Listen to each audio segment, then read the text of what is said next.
right, we'll start.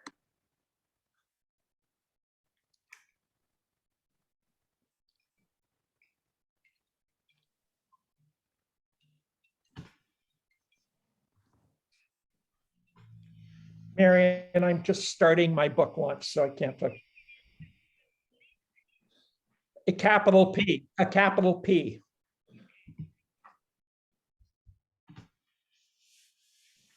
Welcome, everybody. I think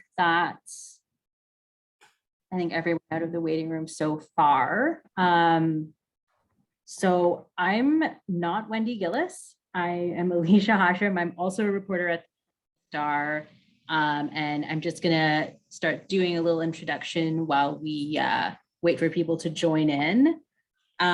So I cover courts and crime and justice issues for this since 2014. And obviously we're here for the launch of Crisis in Canada's Policing, Why Change is So Hard, and how we can get real reform in our police forces. I was recently talking to somebody about how we have had all this galvanized interest in policing, but we're talking a lot about it from an American perspective. And so to be able to talk about it tonight from the really valuable perspective of what's going on in Canada is so great. So obviously we have John Sewell and Chris Williams here. John is former mayor of Toronto, who helped establish the city's first independent police complaints commission and the Toronto Police Accountability Coalition, an organization that encourages debate about police policy issues. He's been an urban affairs columnist for The Globe, Now Magazine, and iWeekly. And he's also the author of 12 previous books, including Police in Canada. He was appointed to the Order of Canada in 2005. And we also have Chris Williams, who is a researcher and educator in sociology and criminology, who's taught at York University, Brock University, and the University of Western Ontario. And he's published articles in academic journals, including Race and Class and African Geographical Review. He's also the co-author of Boomerang Ethics, How Racism Affects Us All with Joseph Mensah. And he's also a member of the Toronto Police Accountability Coalition, which I think we're going to go ahead and get started. And I think that brings us to the first question, which is how you both came to collaborate in writing this book together. Well, maybe I can start on that, Chris. So the murder of George Floyd seemed to change an awful lot, not only in the States, but in Canada. People got really interested in policing issues. Well, Chris and I have been involved in policing issues for a long, long time, and it's really hard to get a lot of coverage. But after the murder of George Floyd in May of 2020, the papers just bursted with information about what the police were doing, and none of it was very good.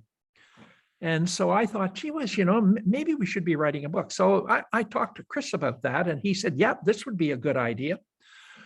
So we decided to collaborate on doing a book about policing in Canada. We'd concentrate on Canada. And Chris has done an extraordinary amount of research. So it was his research that I drew on to a large extent. I did most of the writing. He did some of the writing. And he obviously read the whole manuscript afterwards. So we sort of agreed. So that's the way it happened. It really was a fact that there was a very large public outcry about policing issues after the murder of George Floyd. And that's what got us thinking about the book. Anyway, that's my story. What's yours, Chris?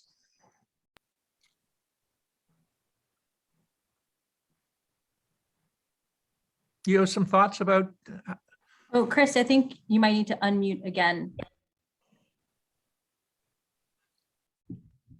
You all hear me now? Yeah. Okay, sorry about that. I'm not sure what was going on there. I pretty much foreground and reiterate and underscore some of the points that have been raised by John. A significant degree of galvanization around policing issues last year. And I think as far as a further impetus for the book, it's that when you look at the landscape of book-length studies on policing a lot of times they tend to be quite highly specialized. They tend to have a rather laser-like focus on this or that aspect of policing, police violence or gender in policing, things of that nature. And I think that there's some value associated with having a book that has significant breadth, that covers a number of the most pressing issues in the domain of police studies, while at the same time having a measure, an appreciable degree of depth, and also, I think, crucially, a critical edge. Right?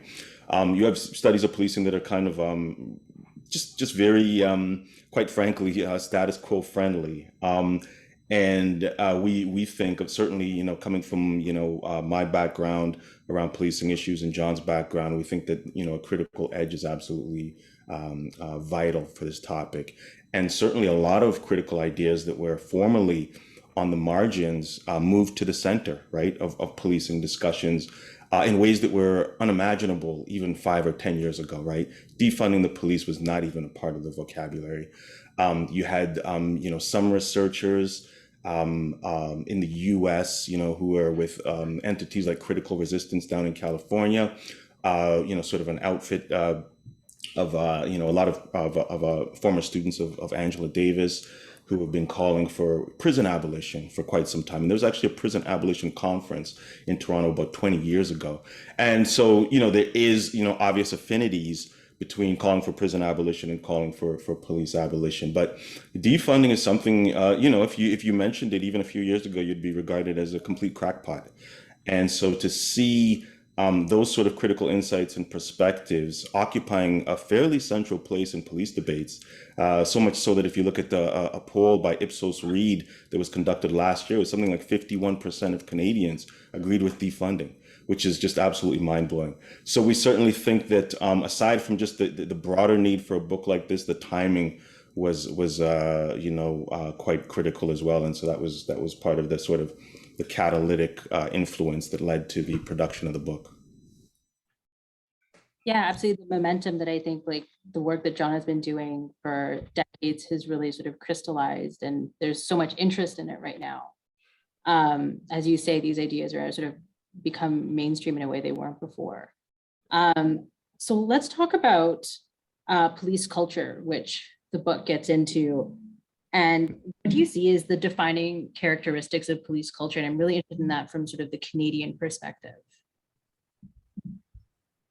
Well, I'll start with one aspect. One aspect is that there's the question of solidarity among police officers.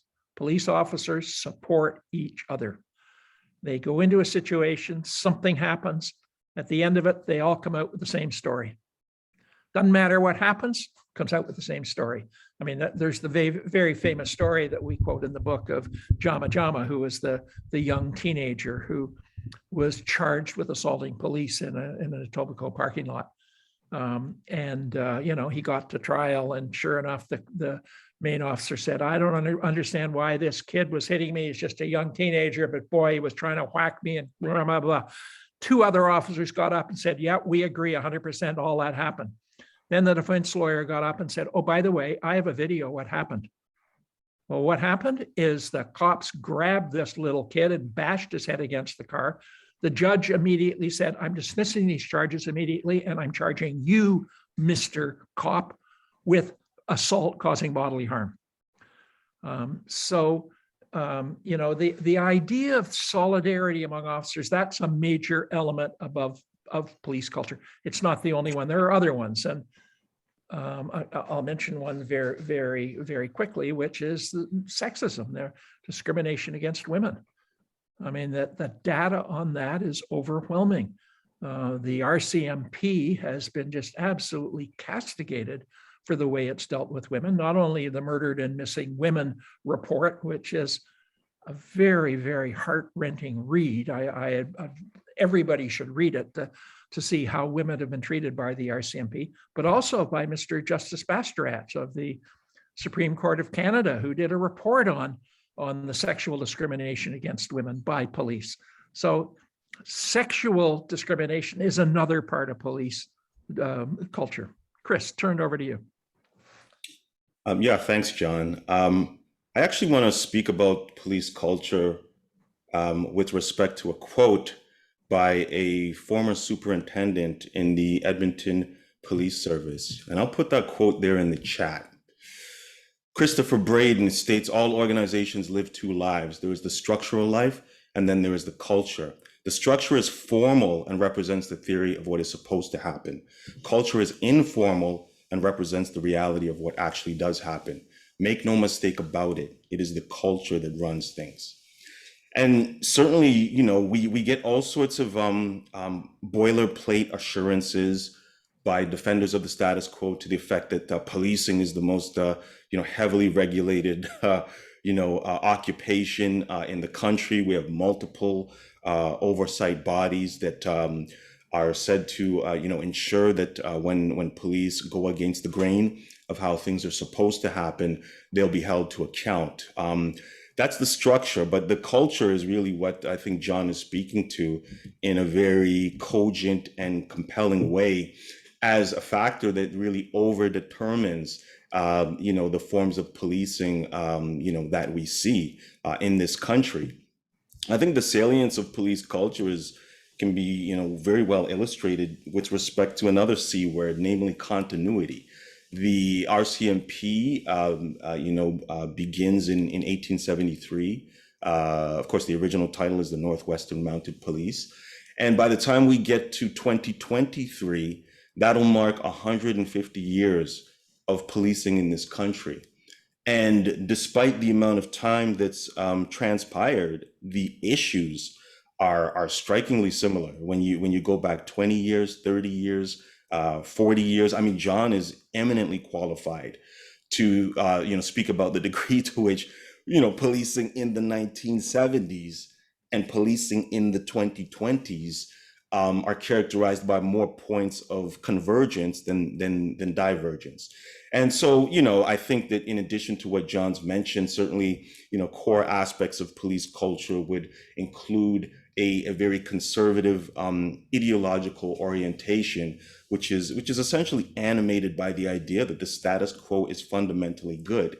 There's some tinkering that might have to be done around the edges, but Canada is a fundamentally sound society, irrespective of very pronounced degrees of economic polarization, irrespective of life diminishing and life destroying neo-colonial imperatives. We live in a country where if you're Indigenous or if you're non-Indigenous, those are two very different sets of life chances in this country.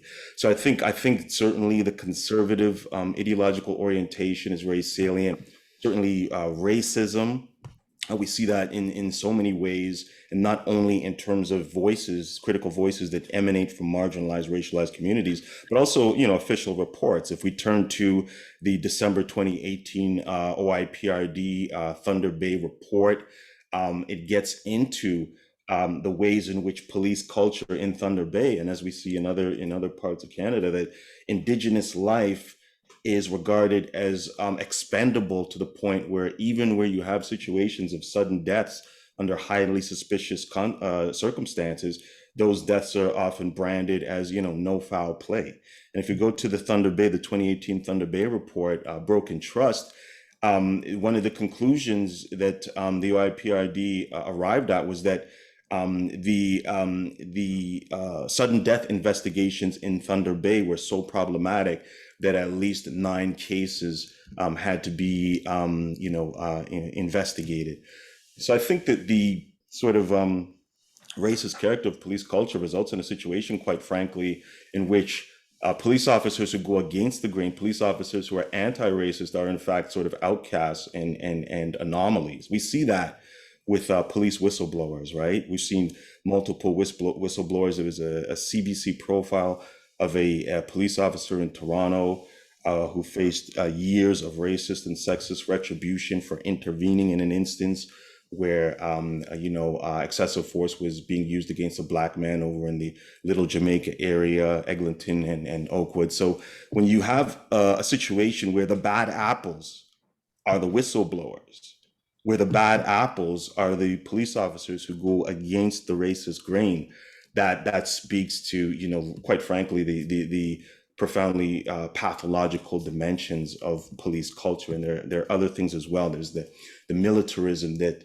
John referred to. In the James Forcillo case, Forcillo in part was trying to craft some sort of exculpatory narrative by saying, hey, the court needs to see this video that was featured, in my training. And it was some warrior mindset training video that foregrounds the voice and the perspectives of this guy in the US named Lieutenant Colonel Dave Grossman.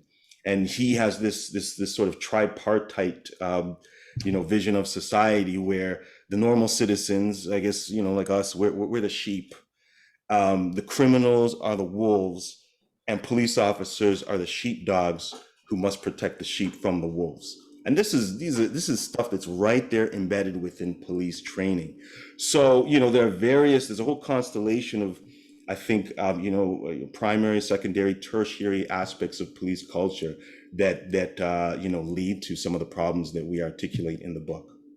Yeah, and you mentioned the Forcillo case, but there's a number of cases that also sort of talk about or raise the way that police use weapons, the way that we arm police, which is, not just guns. There's all kinds of electronic weapons, tasers, all kinds of different things, rubber bullets.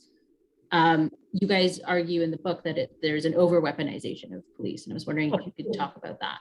I'll say, I mean, there was a report that was just published, which is not in the book because the report was published and presented to the Toronto Police Services Board just last month, which said in the first 4 months of this year, police responded to 300,000 calls.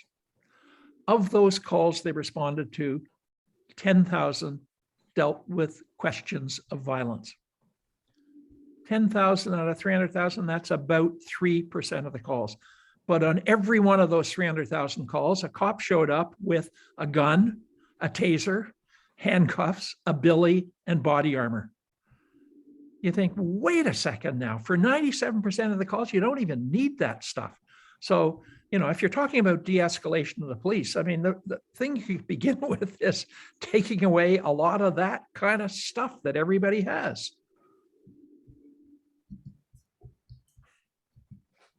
Sorry, Chris? Nope. Yeah. Yeah.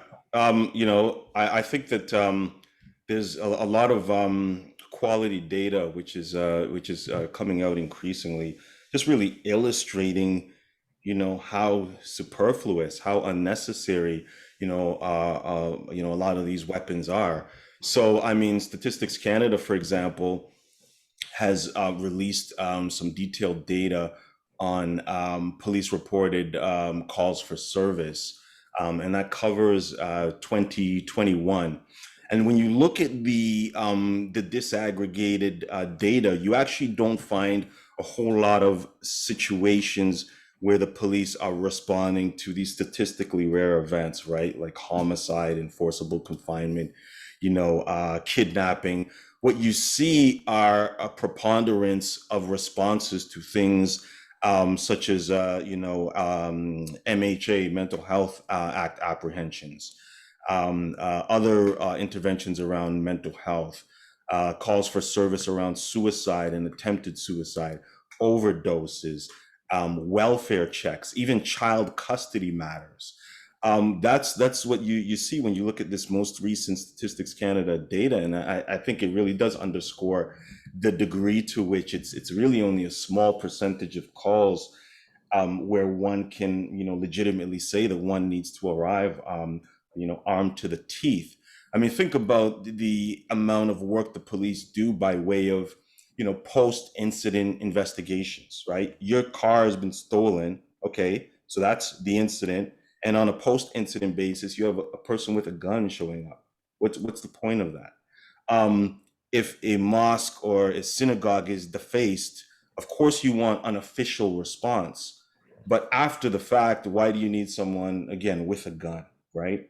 If I, leave my apartment tonight and I come back in and someone has written, racial epithets on the door of my apartment, sure, I want some sort of entity that I can call and say, hey, I got a problem here. But again, what's the utility of having someone with a gun showing up? So, you're seeing increasingly, the arguments that are being made around detasking for precisely this point. Because if you look at the whole range of what the police do, and you were to invoke, what one might call a gun necessity standard, right? Like, where do you actually need a gun? Okay, a bank robbery in progress.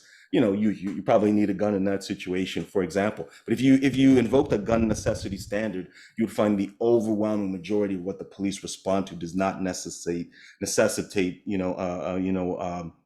a heavily armed response. And certainly, when you look at, for example, the topic of responding to people in crisis, and where many of us are familiar with Eugene, Oregon, and Cahoots, where it's an all civilian response to people in crisis.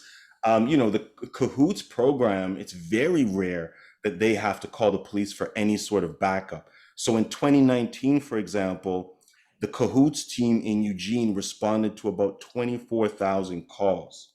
And of those 24,000 instances, they only needed police backup 150 times.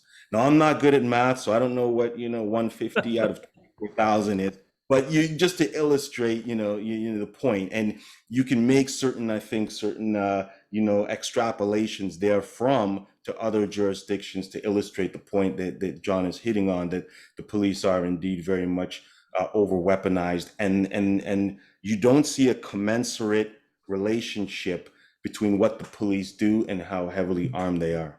And just if I can go a bit further there, Alyshah, the point is that in fact, many of these functions could be better handled by community services. I mean, that's the point about the Cahoots thing in Oregon, where it's a community service that handles almost all responses to mental health crisis calls.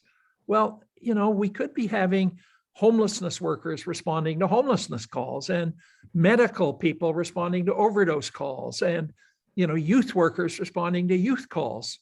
We don't need the police to do those kinds of things. Now, people say, well, that's defunding. Well, but another word for it is detasking. These are tasks the police don't have to perform. For various reasons, we've asked them to perform them in the past. We've made a mistake. Let's pull back from that.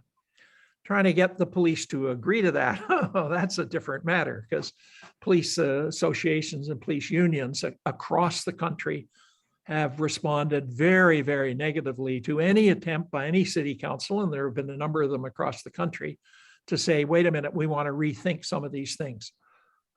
So that there's a lot of pressure on police associations and police unions to try and stop any changes to the way that police are doing. And that's one of the reasons why change is so hard in policing. And let's talk about that a little bit more. How does reform happen from the perspective of police boards and police unions and sort of those sort of entities that are in power that are driving a lot of the choices that are being made in this area? Well, I mean, obviously the police board is the manager of police services, and there's usually a police board in each large city in Canada. Most of them are very weak bodies. They seem to consist of a lot of people who aren't much interested in any kind of a change. In fact, before most of them got appointed, they didn't have any interest in policing at all. I mean, the chair of the Toronto Police Board in Toronto, his expertise, parks and recreation. He was the senior manager of the city on that. I mean, and on and on and on. So those police boards aren't very helpful. And of course, the other thing is that many city councilors are not interested in dealing with policing issues, because if they do, the police associations will attack them as saying, oh, you're being soft on crime and all that sort of stuff. So that there's the two bodies that really might control and start to change policing, police boards and city councils, both have not a great interest in doing that. And that creates a big problem. Yeah, I think that, as far as the unions, there's been, much, said about them as really a central plank of the policing status quo. We've seen situations over the years where, They've responded, in very incendiary ways to police chiefs who even made modest gestures in the way of reform. We've seen situations where local politicians have been subject to various forms of intimidation by the police unions. Judy Scrow was a notable example, a couple of decades ago, where I think she made some comment to the effect that, we're in a milieu in which, if you're critical of the police, you might wind up like, the way people wind up in Louisiana, in a swamp, and the association came after her in a very vociferous way. I think when you just have to listen to the voices of, police association heads themselves. And so Craig Bromell, for example, very fiery and blustery head of the TPA for a number of years, stated, and I quote, "The police union's only job is to protect those who protect others, not the community, not the politicians. Their only function in life is to protect those coppers and their civilian members." It's highly problematic where you have an entity which says, our job is not to serve the public, exercising so much influence on the patterns and the contours of policing in this city. In terms of the boards, Maurice Sinclair did, and I don't want to beat up too much on Thunder Bay, but he did a report on Thunder Bay where he talked about, the board's perspective as being, viewing systemic discrimination as a normal state of affairs. And he also invoked the notion of willful blindness to characterize the nature of the board. In other words, there were multiple indications, certainly emanating from indigenous communities in Thunder Bay, that systemic racism was an overriding and very palpable reality, and yet the board just tolerated it. And a lot of times, boards don't come out rabid, foaming at the mouth, saying, "Hey, we're big on classist policing, we're big on racist policing." It's really a lot of instances where the status quo is being perpetuated on the basis of omissions. It's being perpetuated in a very passive way, tolerating activities that should be regarded as intolerable. Viewing decisions by bodies like the Human Rights Tribunal of Ontario with contempt, where even when you see findings of violations, under code grounds, you have police boards who don't act in any sort of decisive way, but instead kind of just let the problematic ships sail by. So And certainly, I'm just going on to that jump. point. Sorry. Oh, can No, I make no. one Go point ahead. about Go that? ahead. In our book, we quote from about 35 or 40 commissions that have been done on police activities. Those commissions they've been, where notable people have been appointed by governments to do studies over the last 25 or 30 years. And it's extraordinary to read those reports because the recommendations are really strong and nothing ever happens about them. They just go on. I mean, I just think of the report by Mr. Justice Bastarash last November about how the RCMP was discriminating against women. And they actually, he actually said that the RCMP from top to bottom, from coast to coast, is misogynist and homophobic. And then he goes on to say, maybe it should be disbanded. But he said that was a recommendation that was made in 2007. 14 years ago, nothing has happened. So just in terms of what Chris was saying, we've got all these reports, but nothing seems to happen about them.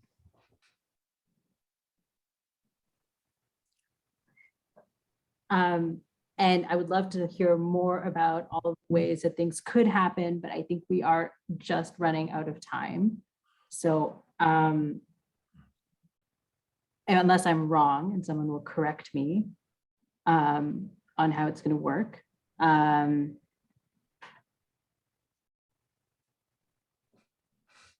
7:30. Are there any questions that people I have? do have questions. So I was going to get into one of them, which is what I wanted to ask about. And so this is about recruitment.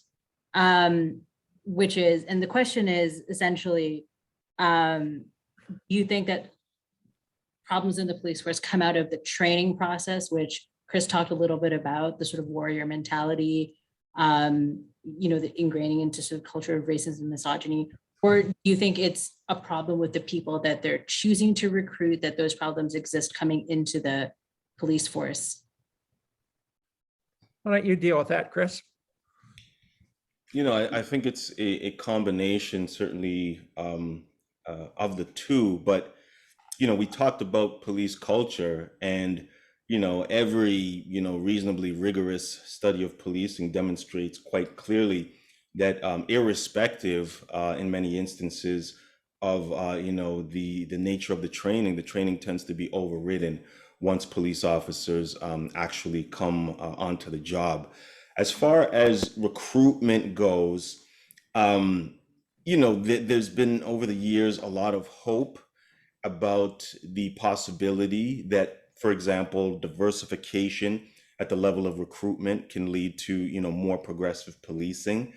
Regrettably, the overarching institutional imperatives that really drive policing in this country are such that you do see more people of African descent and Asian descent and more indigenous officers as well. But we really haven't seen significant shift in stops, in searches, in terms of police violence. As a matter of fact, if we look at this province, you can look at the period of carding.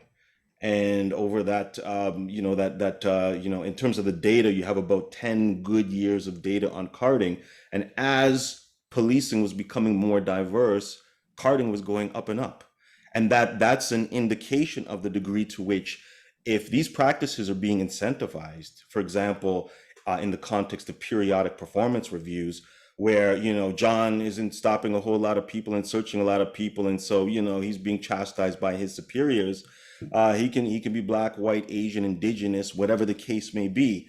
But if those kinds of performance pressures are placed on police officers, then the sort of relevance of diversification is considerably attenuated. I think that's one of the reasons why we haven't seen, some of the change that some people have hoped. I would add, however, that when we look at the Unfounded series out of the Globe, which dealt with the various the ways that women will come forward, following a sexual assault and being systemically and strategically disbelieved by the police, essentially having these sexual assaults unfounded. One of the findings in that study was that the police organizations that had higher percentages of women had higher rates of sexual assaults being founded. In other words, women being believed. So I don't want to say that diversification at the level of race and gender, et cetera, is entirely inconsequential, but the promise of diversification hasn't quite lived up to the promise that many had hoped. Our book, Alyshah, makes some recommendations about recruitment. I mean, one of the absolutely fascinating things is that in most organizations in Canada, public and private, if you want to hire somebody for a job, you have a job description and you set out the qualifications, say, here's what we need. And you look at the candidates and say, oh, this person's got the qualifications, we'll hire that person. That's not how the police hire people. They hire everybody at the very, very bottom of the system. Doesn't matter what kind of qualifications you got. If they want somebody to deal with domestic assaults, as an example, doesn't matter. You hire them at the bottom and they work up through the system. And then they say, oh, we're going to train you to be a domestic assault officer, that sort of thing. But in fact, that's a crazy way of hiring people. What the police should be doing is like everybody else. They say, oh, we need more people who can deal really well with youth. So let's define some characteristics of what a good officer would be who could deal with youth. So we don't have to train that person. So we're getting somebody who's already trained on that. That would be a fundamentally different way of recruiting officers, and we should do it. You know, it's what every other organization in Canada does. We should be doing it. That's the way of getting officers who actually have good training and can start to change the culture, rather than saying, well, you go in at the very bottom, no matter what your educational qualifications are, and then we work on you from there. And I would just add parenthetically, the flip side of that, recruitment, and we look at issues of retention, right? One thing is we have 68,000 cops in this country, and it's almost impossible to get rid of any of them. So that's the other side of the problem. Culture. We also have a culture of impunity that has yet to be addressed. Well, and the one exception to that, might be an exception, is in Alberta.